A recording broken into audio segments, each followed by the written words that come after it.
فلتر طبيعي هينور بشرتك من اول استعمال، بجد هينفخ الخدود وكمان هيخلي الخدود ممتلئه والشفايف، وكمان هيخلي بشرتك صافيه جدا ما فيهاش اي شوائب ولا اثر حبوب، وبيفتح البشره جدا. بجد من احلى الحاجات اللي استخدمتها، وكمان مفيده للبشره، وكمان حلوه قوي قوي في نضاره البشره. جربوها هتعجبكم. لايك وشير وصلوا على النبي في الكومنتات، واللي بتتابعيني من اي بلد. ويلا بينا نشوف الوصف. علبة من الحاجات الجميلة جدا في نضارة البشرة، وكمان كولاجين طبيعي للبشرة، وبينفخ الخدود والشفايف. بجد من الحاجات الحلوة جدا اللي مليانة بالفيتامين سي. كمان مفيد جدا جدا للناس اللي عندها حب شباب. بجد بينقي البشرة جدا، وكمان بيفتح البشرة جدا. على فكرة الحلبة من الحاجات الحلوة قوي قوي. في ناس ما بتحبش ريحتها، وفي ناس ما بتحبش ان تستخدم الحلبة خالص كشرب او ماسكات. بجد انا عايزة اقولك دي حلوة جدا جدا جدا، وفوائدها رهيبة. لو انت بتخافي من الريحة بتاعة الحلبة، بجد انا همحيها معاكي تماما، ومش هخلي في ريحة حلبة خالص في الوصفة. جربي الوصفة بجد هتعجبكم. يلا بينا نشوف الوصفة. كنكه، وهبدا ان انا اضيف فيها معلقه واحده بس من الحلبه، مش هنحط اكتر من معلقه واحده، وهضيف عليها ربع كوبايه ميه، مش اكتر من كده. هنا سبتها ربع كوبايه ميه، بصوا حبه ميه قد ايه صغننين جدا.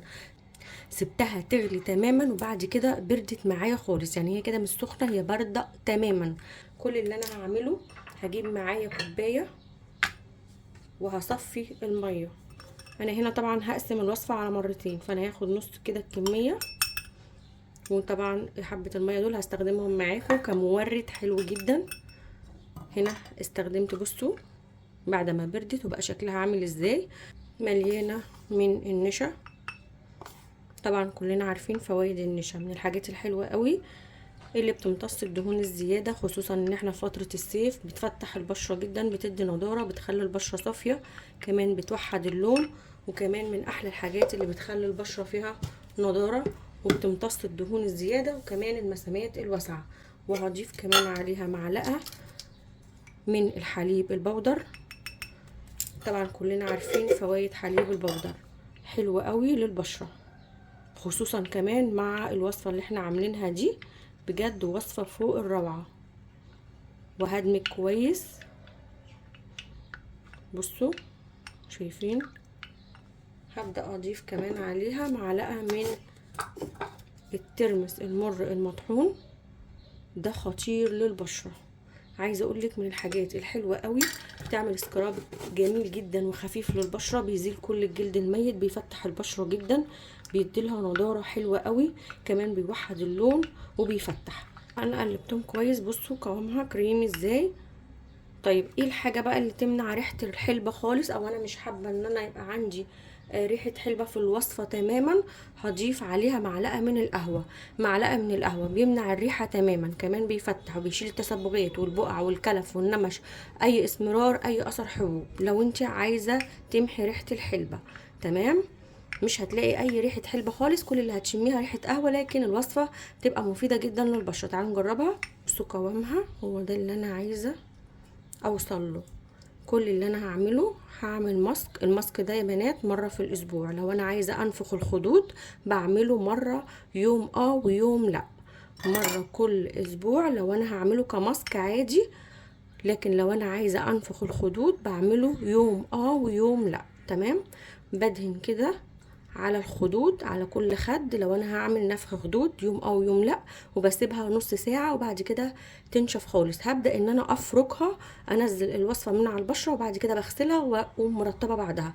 لو ماسك طبعا كلنا عارفين ماسك عادي، بدهن وشي كله وبسيبه ربع ساعة ينشف تماما، وبعد كده ببدأ ان انا افركه عشان انزل كل الجلد الميت والرؤوس البيضاء والرؤوس السوداء وافتح البشرة. وكمان ببدأ ان انا اغسل وشي كويس جدا وارطب بعدها. اهم حاجة في كل ده ان انا ارطب بعد كل وصفة. ده شكل الماسك. تعالوا بقى نعمل المورد، تحفة جدا. هنا هبدأ ان انا اضيف حوالي معلقتين 2 من مية الحلبة، مش هكتر، معلقتين 2 بس، زي ما انت شايفة كده، معلقتين 2 صغننين. هضيف عليها معلقة من الحليب البودر. حليب بودر هنا ليه؟ علشان الوصفة تقعد معايا في التلاجة اسبوع او 10 ايام. تمام. فهنا حطيت حليب بودر. لو انت بقى ما عندكيش حليب بودر ممكن تحطي اي مادة حافظة، انا بس عشان الوصفة تقعد معايا فترة طويلة في التلاجة ان انا استخدمها يوميا. دي حلوة قوي، بعملها للخدود نفخ او توريد الخدود وكمان الشفايف. وهضيف عليها معلقه من جل الصبار، معلقه صغيره برضو. تمام، ده عشان يرطب لي وكمان يديني نضاره وبيقلل المسامات الواسعه. لو ما عندكيش حليب بودر حطي اي نوع ماده حافظه. هنا معايا زبده الليمون، جدا جدا كمان بينفخ الخدود وبيمنع ريحه الحلبه. طبعا لان هنا مش هينفع احط قهوه، تمام، لان ده زي ما قلت لكم كمورد وكمان كنفخ خدود كده، وبيدي نضاره حلوه جدا وتفتيح في نفس الوقت. بصوا ده القوام بتاعها. زبده الليمون دي يا بنات بتتباع عند العطار، ممكن تلاقيها عند برضك مستحضرات التجميل. هنا بقى هضيف كمان زيت اللوز الحلو، مفيد جدا جدا لشد البشره والنضاره، وكمان بيفتح البشره جدا. كمان لو عندنا اي خطوط تعبيريه تحت العيون حلو جدا جدا وبيرطب. فانا هاخد كده حوالي برضك ربع معلقه صغيره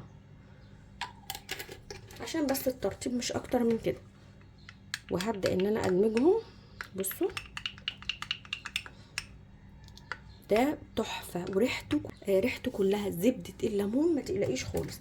هنا بقى هضيف معايا فازلين، معلقه كده صغيره مش اكتر من معلقه،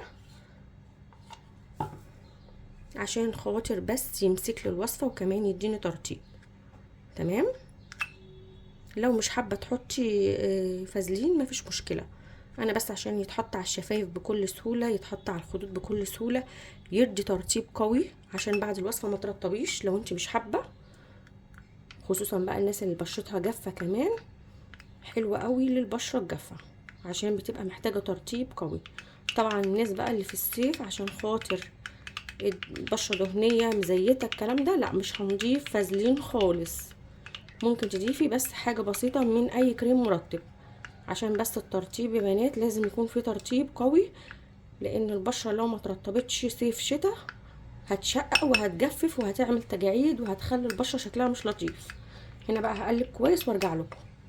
تمام، تفتيح، توريد، ترطيب، كل حاجه انتي ممكن تستخدميها. تمام كده، خاصه هنا حاولت على قد ما اقدر. ممكن ده بقى شكلها، بصوا كريمه خالص ازاي. هنا بعد ما قلبتها خالص افضلي قلبي فيها لحد ما لونها يتغير تماما وتبقى ابيض بالشكل ده، علشان تتاكدي ان كل المكونات اندمجت مع بعضها. واستخدميها بقى بطريقه المساج كده على الخدود وعلى الشفايف، بجد حلوه قوي، وتقدر تقعد معاكي كمان اسبوع 10 ايام في التلاجة. ممكن تستخدميها يوميا، بتسيبيها ربع ساعه تنشف تماما، وبعد كده ببدا اغسلها وابدا ان انا ارطب. بجد حلوه جدا جدا جدا، تفتيح ونضاره وتوريد، وكمان بتخلي البشره صافيه جدا. ما تنسيش بقى تعملي لي احلى لايك وشيري الفيديو لصاحبتك عشان يستفادوا زيك، وما تنسيش تصلي على النبي في الكومنتات وقولي لي بتتابعني من اي بلد. باي باي.